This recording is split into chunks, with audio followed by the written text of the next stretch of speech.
Pistol Pete was a really interesting man when you get to know him because he was so deadly at shooting. He had the Curry range before Steph Curry was even a twinkle in his father's eye. Not only did he average an impressive 44.2 points per game without a three-point ball, but the man was still taking long-range shots. Pistol Pete was taking 30-foot shots when an NBA three is 23 foot.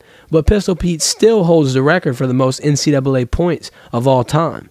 How do you score that many points without a three ball? It goes without saying that the player with the most points will also hold the record for the most field goals attempted and the most field goals made. However, he also holds the NCAA record for the most 50-point games at 28. Pistol Pete was a scoring machine. Pistol Pete's life started out with great influence from his father, Press. Press was a former professional basketball player who eventually became the head coach at LSU, where Pistol Pete would play.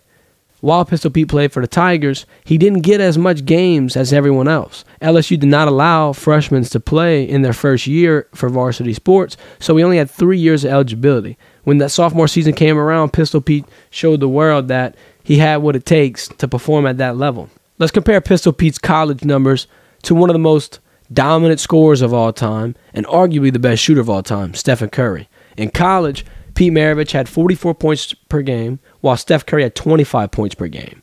Pete Maravich had 5 assists and 6 rebounds to Steph Curry's 4 assists and 4 rebounds. Here's where things get interesting.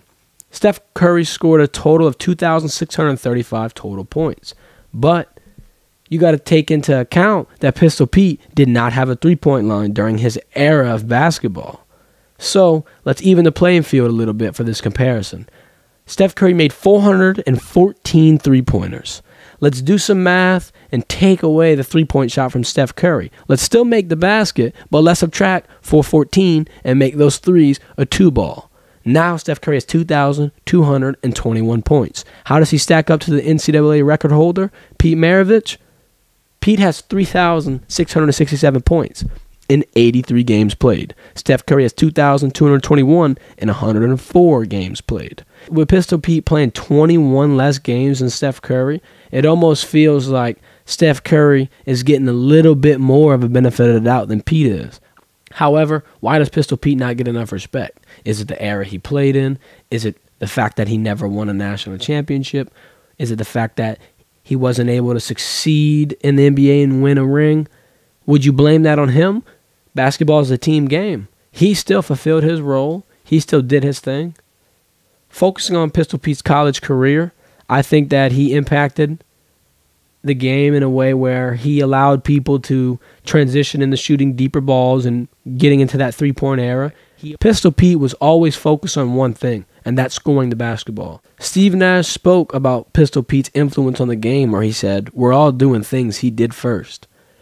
Pete meshed two positions together where he was one of the first players to be a point guard and a shooting guard. He scored, he distributed, and he fulfilled almost every role that a guard was looked for to fill. Pistol Pete was able to transition some of that success in college to the pros. He's one of 6 players to have a per-game average of 24 points, 5 assists, and 4 rebounds. However, he's the only one of those 6 to not win an NBA championship. Pete saw a lot of individual success as he holds plenty of records in the NCAA, and he has plenty of influence, and he's obviously respected by some of the all-time greats. Pistol Pete's mark on the game will never be forgotten. However, Pistol Pete deserves a little more respect and a little more attention towards the impact he had on the game. Without Pistol Pete, you wouldn't have a Steve Nash, a Steph Curry, or even guys like Allen Iverson able to make such an impact on the NBA in the ways they did. This has been the Verdin Verdict. Thanks for watching. Make sure to follow on our socials with the link in the description. And we also post on Apple Music, Spotify, and wherever you get your podcast.